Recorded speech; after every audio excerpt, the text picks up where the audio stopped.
and we are doing the All About Berea show. We're here at the Kentucky Guild of Artists and Craftsmen Center with Jeannette Rowlett, the director, and this is Jonathan Schinhofen. I guess we'll call him the co-host of this. So we are here to talk a little bit about all the good stuff you guys got going on at the Guild. And I know you're looking to do a very new program school called the Visual Arts Academy, which is April, correct? You're trying to get that going? Yes, April, the first week of April, full week, April 6th. We are hopefully going to start our Kentucky Guild Visual Arts Academy here. We've been working long and hard getting our classrooms that are directly above us ready for classes, and we hope to have at least 6, possibly 8 classes going on every week, starting like in April and going all the way through October.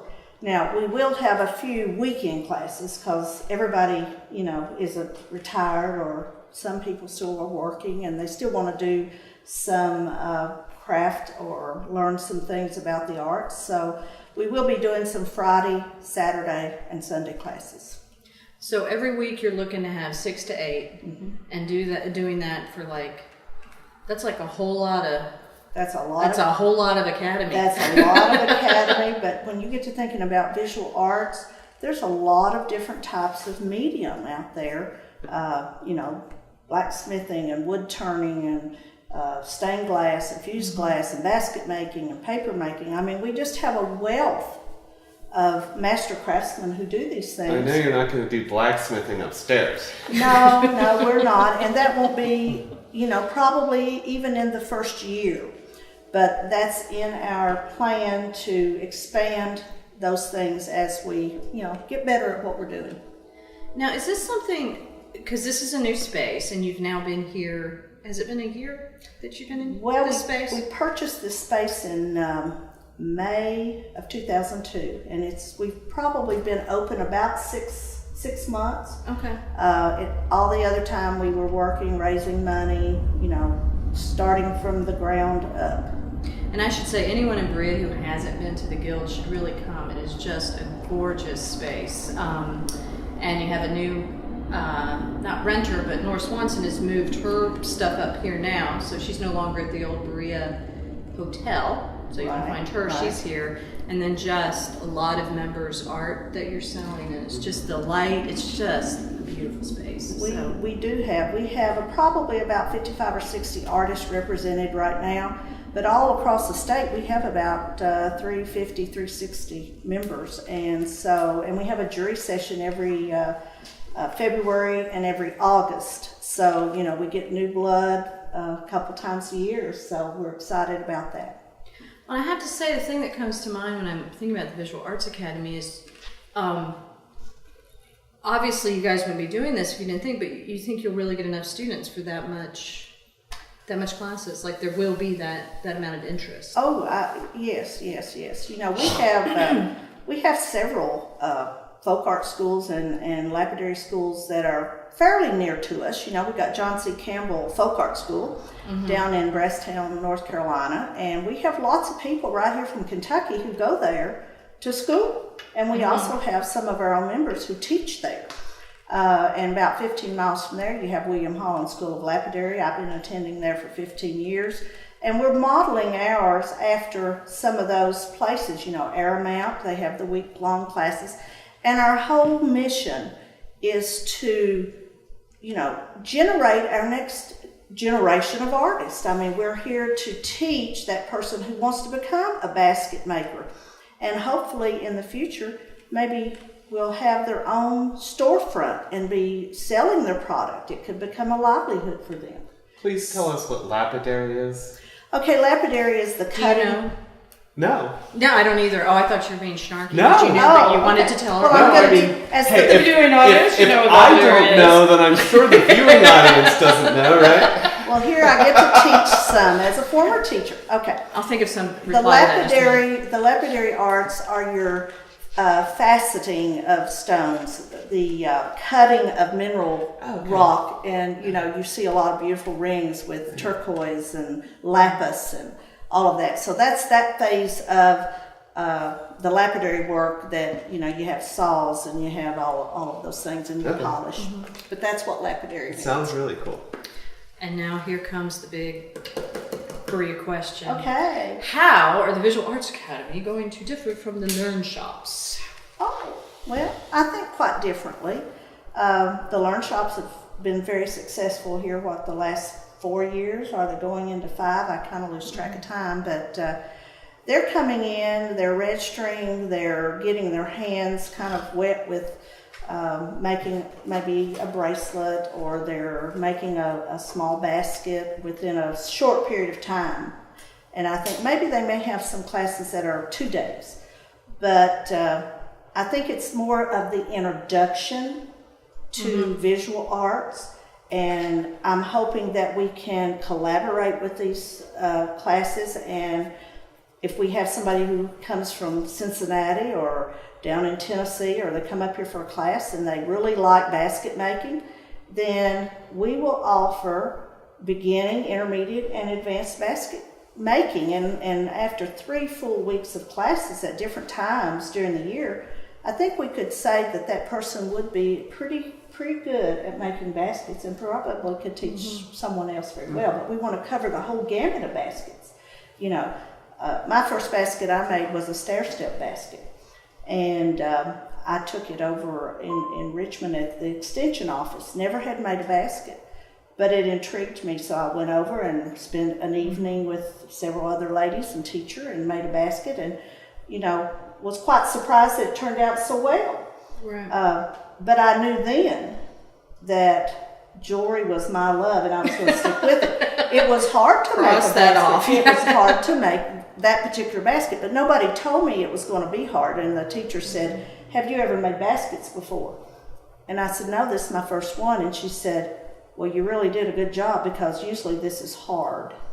And you're a real basket case, in other words. I was, yeah. But being the teacher that I am, I said, but the thing about your class was, you did not tell me that this was hard, and you didn't tell me I would have any difficulty doing it. It wasn't framed in that you were right, going to and I followed her directions, and I'm proud of my stair-step basket. And you still have it to this and day, I bet. And I still use it, yes. So in some ways it might be, and this might be a little off innuendo, but almost like the difference between a workshop and a school when you think of the Learn Shops and the visual. Sure. And really with the visual arts, you're looking to, like you said, the next generation of artists, whereas with Learn Shops, it's more about an experience. Because if you something look, to take home. If you look back, the Guild started here in 1961. And from 1961 until 2014, a lot of those folks who were beginning their basket making or whatever they were doing at that time, if you look at their ages now, they're in their late 70s, early 80s. Yeah. And Mr. Pross, who lives here in Berea, was the first president of the Guild, and he's in his 80s. So, that was a whole generation and a whole different time. Yeah. When we look at the generations we have today, we've got some education to do. Mm-hmm. We've got to teach those folks the importance of carrying on, all the wonderful things about making a product with your hands. And I think we're kind of getting back to that, with the sustainability and raising a garden and making gifts for people, instead of going out and spending lots of money. I'd a whole lot rather have a handmade item from somebody because they've made it especially for me. So that's what we're all about. I'm going to let you get on my soapbox here for a minute. Okay. And, oh, that's so nice. You're going to lend it. yeah. I'm good that way. It's usually very possessive of his soapbox. Yes. So what would you say and unfortunately there are a few around here who would say that the arts in Berea are dying. So what would you say to them? I'd say no, the arts in Berea aren't dying. We may be shifting around all over town, but no, I don't think we are. I think we've had a little reprieve here with the economy, and we've had some storefronts that have had to close, but a lot of those folks have moved to other places in town. I don't think we're losing our artists. I think we're just trying to figure out how to do it, how to get people in here. I do think that we're not getting those folks to Berea that we used to have.